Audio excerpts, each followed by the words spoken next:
బంధు రాష్ట్ర బంధు పిలుపులు ఇచ్చినాం. నిన్న దినాన కొల్లారం పోలీస్ స్టేషన్లో పెట్టిండ్రు. ఈరోజు కొత్త రోజు 10 సంవత్సరాలు టీఆర్ఎస్ ఉన్నా కానీ నేను ఇక్కడ దీక్ష చేసిన, ధరణి మీద చేసిన, ఎన్నో చేసిన. కానీ ఈరోజు నన్ను ఎవరు కలవనికి రావద్దంటే ఏం చేయడానికి రావద్దంట. అటువంటి పరిస్థితులు ఉన్నది. వచ్చిన మిత్రులందరికీ కృతజ్ఞతలు చెప్తా ఉన్నా. మీరు ఈ బంధుని ఇట్లే కొనసాగించాలి. నేను హౌస్ అరెస్ట్లో ఉన్నా. కొత్త రోజుని బయటికి రావద్దంటే, ఎవరితో కలవద్దంటే, ఎవరితో మాట్లాడద్దంట.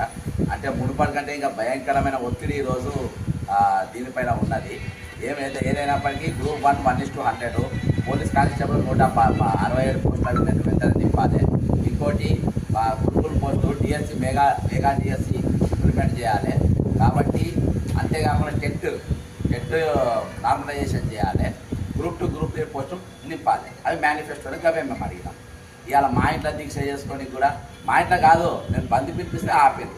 నేను ఇక్కడికి వెళ్ళి అక్కడ దాకా వేసుకొని కూర్చునేది. అవసరం చేసి పెట్టినప్పుడు ధరణి మీద కానీ ఇక్కడ కానీ